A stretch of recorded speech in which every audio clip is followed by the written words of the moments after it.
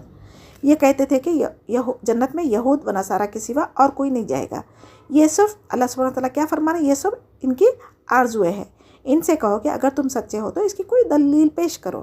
بھلا من اسلم وجہ للہ وہو محسن فلہ اجرہ عند ربہ ولا خوف علیہم ولا ہم یحزنون.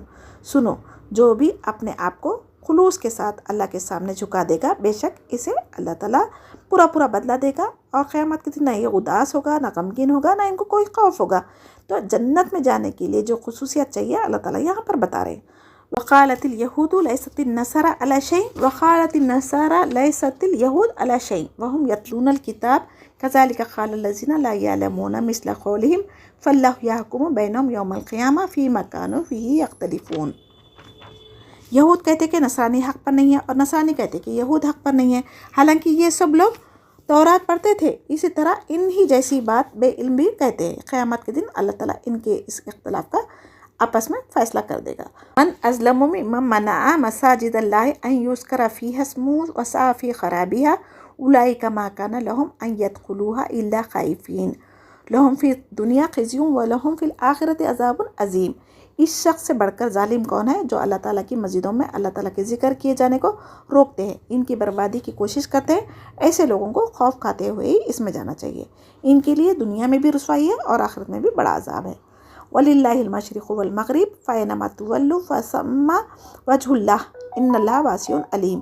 اور مشرق اور مغرب کا مالک اللہ ہی ہے، تم جدھر بھی منہ کرو ادھر ہی اللہ کا منہ ہے. اللہ تعالیٰ کشادگی اور وسعت والا اور بڑے علم والا ہے.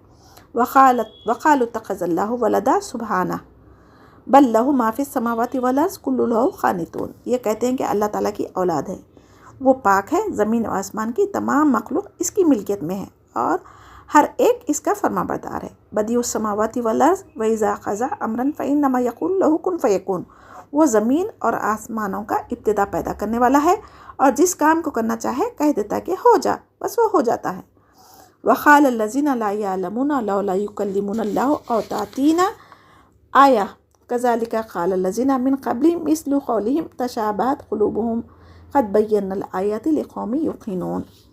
اسی طرح بے علم لوگوں نے بھی کہا کہ خود اللہ تعالیٰ ہم سے باتیں کیوں نہیں کرتا، یا ہمارے پاس کوئی نشانی کیوں نہیں آتی.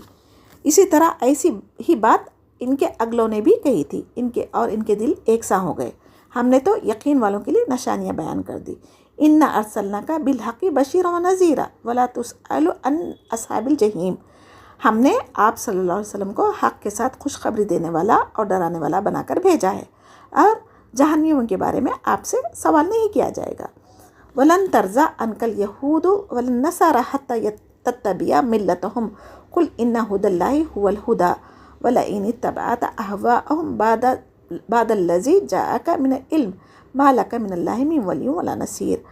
آپ سے یہودی و نصارہ ہرگز راضی نہیں ہوں گے جب تک آپ ان کے مذہب کے تابع نہ بن جائے.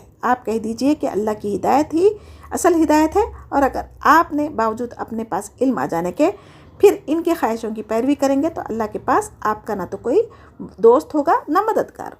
الذین آتیناہم الکتاب یتلونہ حق تلاوتہ اولئک یؤمنون بہ ومن یکفر بہ فاولئک هم الخاسرون. جنہیں ہم نے کتاب دی اور وہ اسے پڑھنے کے حق کے ساتھ پڑھتے ہیں، وہ اس کتاب پر بھی ایمان رکھتے ہیں، اور جو اس کے ساتھ کفر کرے وہ نقصان اٹھانے والے ہیں. یا بنی اسرائیل اذکروا نعمتی التی انعمت علیکم وانی فضلتکم علی العالمین. اے اولاد یعقوب، ہم نے جو نعمتیں تم پر انعام کی تھی اسے یاد کرو، ہم نے تمہیں تمام جہاں والوں پر فضیلت دے رکھی تھی. واتقوا یوما لا تجزی نفس عن نفس شیئا ولا یقبل منها عدل ولا تنفعها شفاعۃ ولا هم ینصرون. اس دن سے ڈرو جس دن کوئی نفس کسی نفس کو کچھ فائدہ نہیں پہنچا سکے گا، نہ کسی شخص سے کوئی فدیہ قبول کیا جائے گا، نہ اسے کوئی شفاعت نفع دے گی اور نہ ان کی کوئی مدد کی جائے گی. وَإِذِ ابْتَلَىٰ إِبْرَاهِيمَ رَبُّهُ بِكَلِمَاتٍ فَأَتَمَّهُنَّ قَالَ إِنِّي جَاعِلُكَ لِلنَّاسِ إِمَامًا قَالَ وَمِن ذُرِّيَّتِي قَالَ لَا يَنَالُ عَهْدِ الظَّالِمِينَ. جب ابراہیم علیہ السلام کو ان کے رب نے کئی باتوں سے آزمایا اور انہوں نے سب کو پورا کر دیا، تو اللہ تعالیٰ نے فرمایا کہ میں تمہیں لوگوں کا امام بنا دوں گا. عرض کرنے لگے اور میری اولاد کو فرمایا میرا وعدہ ظالموں سے نہیں ہے۔ یعنی ابراہیم علیہ السلام جس گھر میں پیدا ہوئے تھے وہاں بت پرستی ہوا کرتی تھی، وہاں پر ان کے خلاف انہوں نے اللہ تعالیٰ کو ڈھونڈنے کی کوشش کی، اپنے اطراف جو کائنات کی چیزیں ہیں، سورج، چاند، ستارے، ان سب کو خدا سمجھے تھے۔ پھر اللہ تعالیٰ سے دعا کیے تھے کہ ڈوبنے والے، غائب ہونے والے میرے خدا نہیں ہو سکتے، مجھے ہدایت دے۔ پھر ابراہیم علیہ السلام نے کیا کیا تھا؟ سارے بتوں کو توڑ ڈالا تھا۔ توڑنے کی وجہ سے نمرود بادشاہ نے غضبناک ہو کر آگ میں ان کو ڈال دیا تھا۔ تو آگ بھی ایسی تھی جو کئی مہینوں جلا کر اس میں ان کو پھینکا گیا تھا۔ تو اس میں بھی اللہ سبحانہ تعالیٰ کی مدد آئی تھی جبرائیل علیہ السلام کے ذریعے، مگر ابراہیم علیہ السلام نے کہا کہ حسبنا اللہ و نعم الوکیل، نعم المولا و نعم النصیر، اللہ تعالیٰ میرے لیے کافی ہے، اور انہوں نے جبرائیل علیہ السلام کی مدد لینے سے انکار کر دیا تھا۔ تو اللہ تعالیٰ وہ بھی آزمائش ہوئی۔ اس کے بعد ان کو جب بچے نہیں تھے، بچے ہونے کے بعد اسماعیل علیہ السلام کو بڑھاپے میں اولاد دی، اس کو بھی ذبح کرنے کا حکم ہوا۔ تب انہوں نے اپنے بیوی بچے کو لا کے جنگل میں رکھ دیا، پھر ذبح کرنے کا حکم ہوا تو وہ بھی کر دیے۔ یعنی اللہ تعالیٰ کے جتنے احکامات ان کو آزمائش کے طور پہ دیے جاتے تھے اس پر ثابت قدم رہے۔ تو اللہ تعالیٰ نے ان کو کہا کہ میں تم کو امام بناؤں گا۔ تو انہوں نے سوال کیا کہ میری اولاد کو، یعنی اولاد کے لیے فکر ہونا ہے تو آخرت کی فکر تھی ان کو۔ ہمارے لیے کیا ہے؟ بچوں کو اعلیٰ جاب مل جائے، اعلیٰ تعلیم حاصل کر لے، پوزیشن اچھی مل جائے، اچھا گھر، گاڑی، بنگلہ مل جائے، یہ ہماری فکر ہے۔ لیکن ابراہیم علیہ السلام کی فکر کیا تھی؟ ان کی اولاد کو، یعنی امام جب بنا رہے ہیں تو میری اولاد کو کیا ہوگا؟ تو اللہ تعالیٰ کیا فرمائے؟ تمہاری اولاد میں سے جو ظالم ہوں گے ان سے کوئی میرا وعدہ نہیں ہے۔ تو اسی لیے ابراہیم علیہ السلام کی دعا ہے، اس میں سے اسماعیل علیہ السلام کی اولاد سے نبی کریم صلی اللہ علیہ وسلم کو نبوت دی گئی۔ وَإِذْ جَعَلْنَا الْبَيْتَ مَثَابَةً لِلنَّاسِ وَآمْنًا وَاتَّخِذُوا مِن مَّقَامِ إِبْرَاهِيمَ مُصَلًّى وَعَهِدْنَا إِلَىٰ إِبْرَاهِيمَ وَإِسْمَاعِيلَ أَن طَهِّرَ بَيْتِيَ لِلطَّائِفِينَ وَالْعَاكِفِينَ وَرُكَعِ السُّجُودِ، ہم نے بیت اللہ کو لوگوں کے لیے ثواب اور امن و امان کی جگہ بنا دی، اور مقام ابراہیم کو طواف کرنے کے بعد، عمرہ کرنے کے بعد، حج کے لیے جب بھی طواف کریں گے وہاں پر نماز کے لیے جگہ بنا دی۔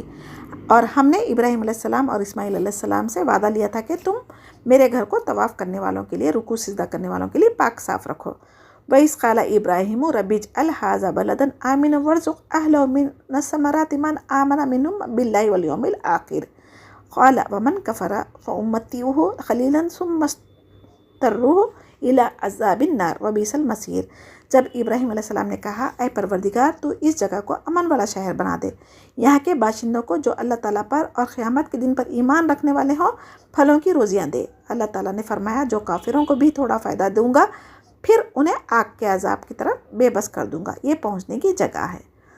یعنی جب مکہ میں جب بی بی حاجرہ کو اور اسماعیل علیہ السلام کو لا کے انہوں نے چھوڑا تھا تو وہاں پر ایک جنگل تھا، وہاں پر کوئی لوگ نہیں رہتے تھے، نہ کھانے پینے کی چیزیں تھے۔ تو ابراہیم علیہ السلام نے دعا کی تھی، اسی کی وجہ سے بنا موسم کے پھل وہاں ہر زمانے میں موجود رہتے، یہ ابراہیم علیہ السلام کی دعا کا نتیجہ ہے۔ تو اس سے مسلمان اور کافر سب فائدہ اٹھا رہے تھے، لیکن آخرت کا فائدہ صرف مومن اٹھائیں گے اور عذاب جہنم کا کافروں کے لیے ہے۔ وَإِذْ يَرْفَعُ إِبْرَاهِيمُ الْقَوَاعِدَ مِنَ الْبَيْتِ وَإِسْمَاعِيلُ رَبَّنَا تَقَبَّلْ مِنَّا إِنَّكَ أَنْتَ السَّمِيعُ الْعَلِيمُ۔ ابراہیم علیہ السلام اور اسماعیل علیہ السلام کعبہ کی جب بنیادیں اور دیواریں اٹھاتے جا رہے تھے تو کہتے جا رہے تھے کہ اے ہمارے پروردگار تو ہم سے قبول فرما، تو ہی سننے والا اور جاننے والا ہے۔ دیکھیں کتنا بڑا نیکی کا کام کیے۔ خانہ کعبہ جب سے ابراہیم علیہ السلام خانہ کعبہ کو بنائے وہاں سے لے کے قیامت تک اس کی طواف عبادت کی جاتی، وہاں طواف کیا جاتا، حج عمرہ کیا جاتا، اور وہاں مسجد حرام میں ہر لوگ نماز پڑھنے کے لیے آتے۔ تو کتنے نیکی کے کام کرے ان دونوں نے، لیکن پھر بھی اللہ تعالیٰ سے اپنی بڑائی بیان نہیں کر رہے ہیں، بلکہ کیا کر رہے ہیں؟ ہماری یہ نیکی کا کام کو قبول فرما۔ تو اس سے ہمارے لیے کیا سبق ہے؟ ہم کچھ بھی اگر نیکی کریں گے تو اس کو قبول ہوئی نہ ہوئی اس کا ڈر رہنا چاہیے، اور اللہ سے اس کو قبول کرنے کی دعائیں بھی کرنی چاہیے۔ لیکن ہم اگر کوئی مسجد میں اگر تھوڑا سا حصہ بھی ڈال دیں گے تو ہم بڑے فخر سے کہتے ہیں کہ اس مسجد کو میں نے ڈونیشن دیا ہے نا۔ تو ہمیں ابراہیم علیہ السلام سے کیا سکھایا جا رہا؟ نیکیاں کر کے بھی اس کو قبول کرنے کی اللہ سے دعا کرنا چاہیے۔ ربنا وجعلنا مسلمین لک ومن ذریتنا امۃ مسلمۃ لک وارنا مناسکنا وتب علینا انک انت التواب الرحیم۔ اے ہمارے رب ہمیں اپنا فرما بردار بنا لے اور ہماری اولاد میں سے بھی ایک جماعت کو اپنی اطاعت گزار رکھ، اور ہمیں اپنی عبادتیں سکھا اور ہماری توبہ قبول فرما۔ تو توبہ قبول فرمانے والا ہے، رحم کرنے والا ہے۔ ربنا وابعث فیہم رسولا منہم یتلو علیہم آیاتک ویعلمہم الکتاب والحکمہ ویزکیہم انک انت عزیز الحکیم۔ اے ہمارے رب انہی میں سے رسول بھیج جو ان کے پاس تیری آیتیں پڑھے، انہیں کتاب حکمت سکھائے اور انہیں پاک کرے، یقیناً تو غلبہ اور حکمت والا ہے۔ یہی وجہ ہے نبی کریم صلی اللہ علیہ وسلم نے اسماعیل علیہ السلام کے نسل سے پیدا ہوئے. تو نبی کریم صلی اللہ علیہ وسلم کہا کرتے تھے کہ میں ابراہیم علیہ السلام کی دعا ہوں. وَمَن يَرْغَبُ عَن مِّلَّةِ إِبْرَاهِيمَ إِلَّا مَن سَفِيَ نَفْسَهُ وَلَقَدِ اصْطَفَيْنَاهُ فِي الدُّنْيَا وَإِنَّهُ فِي الْآخِرَةِ لَمِنَ الصَّالِحِينَ. دین ابراہیمی سے وہی بے رغبتی کرے گا جو محض بے وقوف ہو. ہم نے تو اسے دنیا میں بھی برگزیدہ کیا اور آخرت میں بھی وہ نیکوکاروں میں سے ہے. اِذْ قَالَ لَهُ رَبُّهُ أَسْلِمْ قَالَ أَسْلَمْتُ لِرَبِّ الْعَالَمِينَ. جب کبھی بھی انہیں ان کے رب نے کہا فرما بردار ہو جا، انہوں نے کہا میں نے رب العالمین کی فرما برداری کی. وَوَصَّى بِهَا إِبْرَاهِيمُ بَنِيهِ وَيَعْقُوبُ يَا بَنِيَّ إِنَّ اللَّهَ اصْطَفَىٰ لَكُمُ الدِّينَ فَلَا تَمُوتُنَّ إِلَّا وَأَنْتُمْ مُسْلِمُونَ. اس کی وصیت ابراہیم علیہ السلام اور یعقوب علیہ السلام نے اپنی اولاد کو کی کہ ہمارے بچوں، اللہ تعالیٰ نے تمہارے لیے اس دین کو پسند فرما لیا، خبردار تم مسلمان ہی ماننا. ام کنتم شہداء اذ حضر یعقوب الموت اذ قال لبنیہ ما تعبدون من بعدی قالوا نعبد الہک الہ آبائک ابراہیم و اسماعیل و اسحاق الہ واحد ونحن لہ مسلمون. کیا حضرت یعقوب علیہ السلام کے انتقال کے وقت تم موجود تھے؟ اللہ تعالیٰ سوال کر رہے ہیں ان سے، جب انہوں نے اپنی اولاد کو کہا کہ میرے بعد تم کسی کی عبادت کرو گے. تم سب نے جواب دیا کہ آپ کے معبود کی، یعنی آپ کے آبا و اجداد ابراہیم علیہ السلام کی اور اسماعیل علیہ السلام کی اور اسحاق علیہ السلام کے معبود کی، جو معبود ایک ہی ہے، ہم اسی کے فرما بردار رہیں گے. تلک امۃ قد خلت لہا ما کسبت ولکم ما کسبتم ولا تسألون عما کانوا یعملون. یہ جماعت تو گزر چکی، جو انہوں نے کیا وہ ان کے لیے ہے اور جو تم کرو گے تمہارے لیے. ان کے اعمال کے بارے میں تم سے نہیں پوچھا جائے گا، جو تم کرو گے تمہارے بارے میں تم سے سوال. وقالوا کونوا ہودن اور نصارا تہتدوا قل بل ملت ابراہیم حنیفا ما کان من المشرکین. یہ کہتے ہیں کہ یہود نصارہ بن جاؤ تو ہدایت پاؤ گے، تم کہو بلکہ صحیح راہ راست ملت ابراہیم والا ہے اور ابراہیم خالص اللہ کے پرستار تھے اور مشرک نہ تھے. قولوا آمنا باللہ وما انزل الینا وما انزل الی ابراہیم و اسماعیل و اسحاق و یعقوب والاسباط وما اوتی موسیٰ و عیسیٰ وما اوتی النبیون من ربہم لا نفرق بین احد منہم ونحن لہ مسلمون. اے مسلمانوں، تم سب کہو کہ ہم اللہ پر ایمان لائے اور اس چیز پر بھی جو ہماری طرف اتاری گئی، یعنی قرآن، اور جس چیز پر ابراہیم علیہ السلام، اسماعیل علیہ السلام، اسحاق علیہ السلام، یعقوب علیہ السلام اور ان کی اولاد پر اتاری گئی تھی، جو کچھ اللہ کی جانب سے موسیٰ علیہ السلام اور عیسیٰ علیہ السلام اور دوسرے انبیاء علیہ السلام پر دیے گئے تھے، یعنی آسمانی کتابیں اور صحفیں، ہم ان سب پر ایمان لاتے ہیں اور کسی میں ہم فرق نہیں کرتے، ہم اللہ کے فرما بردار ہیں. یہ کہنے کا حکم اللہ تعالیٰ نے ہمیں قرآن سے دیا. تو اب ہمارا مسلک کیا ہے، ہم کس فرقے سے تعلق رکھتے ہیں، اس آیت سے ہمیں جواب ملتا ہے. فَإِنْ آمَنُوا بِمِثْلِ مَا آمَنْتُم بِهِ فَقَدِ اهْتَدَوْا وَإِنْ تَوَلَّوْا فَإِنَّمَا هُمْ فِي شِقَاقٍ فَسَيَكْفِيكَهُمُ اللَّهُ وَهُوَ السَّمِيعُ الْعَلِيمُ. اگر وہ تم جیسا ایمان لائے تو ہدایت پائیں، اور اگر منہ موڑیں گے تو وہ سری اختلاف میں ہیں. اللہ تعالیٰ ان سے عنقریب آپ کی کفایت کرے گا اور وہ خوب سننے اور جاننے والا ہے. جب حضرت عثمان رضی اللہ تعالیٰ عنہ کی شہادت ہوئی تھی نا، تب ان کی زبان پر یہی آیت جاری تھی، فَسَيَكْفِيكَهُمُ اللَّهُ وَهُوَ السَّمِيعُ الْعَلِيمُ. اور قرآن مجید ان کے ہاتھوں میں تھا نا، تو ان کو جب شہید کیا گیا تو ان کا خون اسی آیت پہ پڑا ہوا ہے، اور یہ کہتے کہ ترکی کے میوزیم میں آج بھی وہ قرآن کا نسخہ موجود ہے. صبغۃ اللہ ومن احسن من اللہ صبغہ ونحن لہ عابدون. اللہ کا رنگ اختیار کرو، اللہ تعالیٰ سے اچھا رنگ کس کا ہوگا، ہم تو اسی کی عبادت کرنے والے ہیں. اس آیت میں صبغۃ اللہ سے مانے اللہ کا رنگ اختیار کرنے کا کیا مطلب ہے؟ فطرت، یعنی دین اسلام جو ہر نبی کی دعوت توحید رہا ہے. اگر ہم ایگزامپل بتا رہے ہیں، اگر ہم کبھی اپنا دوپٹہ کلر کروانے کے لیے دیتے تو اگر وہ ڈائی کرنے والا اگر نوسیکھ ہے، اگر اس کو پرفیکٹ نہیں ہے تو کہیں لائٹ کہیں ڈارک کر دیتا نا، تو اناڑی ہونے کی وجہ سے تو ہم کیا وہ دوپٹہ کسی اچھی محفل میں پہننا پسند کریں گے؟ نہیں کریں گے نا. تو یہی حال ہمارے دین کا آج ہو گیا ہے. جو ہمارے فائدے کی باتیں ہیں اس پر تو ہم عمل کر لیتے، مگر جو نفس کی خواہش کو میں رکھنا کیا ہے اس کو نہیں رکھتے، اور ہم یہود و نصارہ کے رسم و رواج کے مطابق اپنی زندگیاں گزار رہے ہیں. حلال حرام کا خیال رکھنا، اللہ اور رسول کی اطاعت ہر معاملے میں کرنا، یہ اللہ کا رنگ ہے. قُلْ أَتُحَاجُّونَنَا فِي اللَّهِ وَهُوَ رَبُّنَا وَرَبُّكُمْ وَلَنَا أَعْمَالُنَا وَلَكُمْ أَعْمَالُكُمْ وَنَحْنُ لَهُ مُخْلِصُونَ. آپ کہہ دیجئے کہ تم ہم سے اللہ کے بارے میں جھگڑتے ہو، جو ہمارا اور تمہارا رب ایک ہے، ہمارے لیے ہمارے اعمال اور تمہارے لیے تمہارے اعمال، ہم تو اسی کے لیے مخلص ہے. ام تقولون ان ابراہیم و اسماعیل و اسحاق و یعقوب والاسباط کانوا ھودا او نصارا قل اانتم اعلم ام اللہ ومن أظلم ممن كتم شهادة عنده من الله وما الله بغافل عما تعملون۔ کیا تم کہتے ہو کہ ابراہیم علیہ السلام، اسماعیل علیہ السلام، اسحاق علیہ السلام اور یعقوب علیہ السلام اور ان کی اولاد یہودی یا نصرانی تھی؟ کہہ دو کیا تم جانتے ہو؟ اللہ نہیں جانتا، یعنی اللہ تعالیٰ سے زیادہ تم جانتے ہو؟ یہ سوال کریں اللہ تعالیٰ کے پاس شہادت چھپانے والے سب سے زیادہ ظالم ہیں، اور اللہ تعالیٰ تمہارے کاموں سے غافل نہیں ہے۔ تلک امۃ قد خلت لها ما کسبت ولکم ما کسبتم ولا تسألون عما كانوا يعملون۔ یہ امت ہے جو گزر چکی، جو انہوں نے کیا ان کے لیے ہے، اور جو تم نے کیا تمہارے لیے ہے۔ تم ان کے اعمال کے بارے میں سوال نہیں کیے جاؤ گے، نہ تمہارے بارے میں ان سے سوال کیا جائے گا۔ یعنی آیت 139 میں کیا بتا رہے ہیں اللہ تعالیٰ کے بارے میں تم جھگڑتے ہو جو ہمارا اور تمہارا رب ہے۔ یعنی جب کبھی ہم مشرکوں کے ساتھ بات کر رہے ہیں تو تب ہم یہ آیت کہہ سکتے کہ اللہ تعالیٰ تو سب کا ایک ہی ہے، اللہ کی عبادت کریں اور کسی کو اس کا شریک نہ ٹھہریں۔ یہی تو پیغام ہر نبی لے کر آئے تھے، صرف اللہ تعالیٰ کے لیے مخلص ہونا ہے۔ مخلص کا مطلب کیا ہے؟ خالص عمل، ریاکاری، دکھاوے، غرور، تکبر سے بچنا ضروری ہے۔ اللہ تعالیٰ کو اخلاص کے ساتھ جو بھی عمل کیا جاتا نا، وہ چھوٹا بھی کیوں نہ ہو، اللہ تعالیٰ کو پسند ہے۔ یعنی ہمیں نیکیوں کو چھپانا چاہیے۔ ہمارا عمل ہمارے ساتھ ہے، اور جو کوئی ہماری بات نہیں مان رہے ان کا عمل ان کے ساتھ میں ہے۔ تو ہم دین کا جو حق ہے وہ ادا کرنا ہماری ذمہ داری ہے، آگے والا اس پر عمل کرے یا نہ کرے وہ اس کے اوپر ہے۔ ریاکاری کی 3 علامتیں ہیں، یعنی جب کبھی عبادت کرتے اکیلے میں ہے، تھکے ہوئے ہیں، تو کیا کرتے ہیں ہم سستی کاہلی کے ساتھ نماز ادا کرتے۔ جب لوگوں کے سامنے ہوتے تو ہم کیا کرتے؟ ایکٹیو ہو کر دکھاتے، رکوع سجدے تلاوت لمبی کرتے۔ تو یہ ریاکاری کی بات ہے، اللہ تعالیٰ کو نہیں پسند ہے۔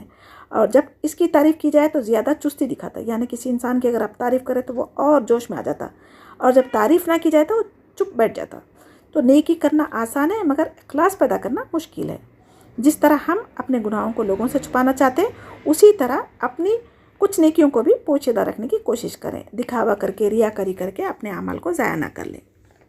آیت 140 میں اللہ سبحانہ تعالیٰ ان یہود و نصارہ کی نفی کر رہے ہیں۔ ابراہیم علیہ السلام سے لے کر عیسیٰ علیہ السلام کوئی بھی یہودی تھا نہ نصرانی تھا، بلکہ دین حنیف پر قائم تھے اور توحید کی ہی دعوت دیا کرتے تھے۔ اب تم ہی بتلاؤ کہ زیادہ علم اللہ تعالیٰ کو ہے یا ہمیں اور تمہیں ہے؟ تو اللہ تعالیٰ تمہارے کاموں سے غافل نہیں ہے۔ آپ صلی اللہ علیہ وسلم کی نشانیوں کو لوگ چھپا کر بڑا ظلم کر رہے تھے، تو اللہ تعالیٰ یہاں بتا رہے ہیں کہ ہمیں بھی ابراہیم علیہ السلام کا جو دین حنیف ہے، ایک اللہ کی عبادت کرنا ایک سوئی کے ساتھ، اسی پر عمل کرنے کا حکم دیا گیا ہے۔ آیت 141 میں پھر سے اللہ تعالیٰ کیا فرما رہے ہیں؟ اللہ تعالیٰ نے پھر ایمان کے ساتھ عمل کو اہمیت دی ہے، یعنی بزرگوں کے اعمال جو ان کے آباء و اجداد تھے، جو نیک لوگ تھے، ان کا واسطہ وسیلہ تمہیں کوئی فائدہ نہیں دے گا، بلکہ ان کا فائدہ ان کے عمل کا فائدہ انہی کو ہوگا۔ جس کو اس کا عمل پیچھے چھوڑ دے گا نا، اس کا نسب اسے آگے نہیں بڑھا سکتا۔ یہ حدیث میں ہے، جو کچھ نیکیاں وہ کیے اس کا ثواب ان کو ملے گا، جو کچھ تم عمل کرو گے تمہیں فائدہ ہوگا۔ اگر ان کے اعمال یا گناہوں کے بارے میں تم سے سوال نہیں کیا جائے گا تو قیامت کے دن کوئی کسی کا بوجھ بھی نہیں اٹھائے گا۔ یہ کیوں کہا جاتا؟ انسان کے لیے وہی کچھ ملے گا جس کی اس نے اس دنیا میں کوشش کی ہے۔ اور اگر ایسا ہوتا تو نبی کریم صلی اللہ علیہ وسلم اپنی بیٹی اور اپنی پھوپھو کو نہیں کہتے تھے کہ جو کچھ بھی تمہیں لینا ہے مجھ سے دنیا میں لے لو، خبر اندھیری جگہ ہے اس کے لیے تیاری کرو۔ یہ کیوں نہیں بولے کہ میں نبی ہوں، میں تم کو بخشاؤں گا، میں تم کو جنت میں لے کر جاؤں گا؟ یہ تو کبھی نبی کریم صلی اللہ علیہ وسلم اپنی فیملی سے نہیں کہے نا۔ تو آج ہم کسی کے مرید ہو کر پیر مرشد کے بھروسے کیسے ہو سکتے کہ یہ قیامت کے دن یہ ہمارے بخشا لیں گے، یہ ہمارے پیر مرشد سے ہم مرید ہو جائیں گے تو یہ ہمارے گناہوں کا بوجھ اپنے سر لیں گے یا اللہ سے ہماری سفارش کریں گے؟ اللہ علم، ان کی خود سفارش وہ خود نہیں کر لے سکیں گے، ان کے عمل کیا ہے اللہ کی نظر میں ہم نہیں جانتے، تو کیسے ان پر ہم تکیہ کر کے بیٹھ سکتے؟ تو اللہ سبحانہ تعالیٰ سے دعا کرتی ہوں کہ ہمیں بھی اپنا خلیل اور مخلص بنا دے، اور جو کچھ ہم نے سیکھا اس پر عمل کرنے والے بنائے۔ آمین یا رب العالمین۔ سبحان ربک رب العزت عما یصفون وسلام علی المرسلین والحمد للہ رب العالمین۔ السلام علیکم ورحمۃ اللہ وبرکاتہ۔ جزاک اللہ خیرا کثیرا۔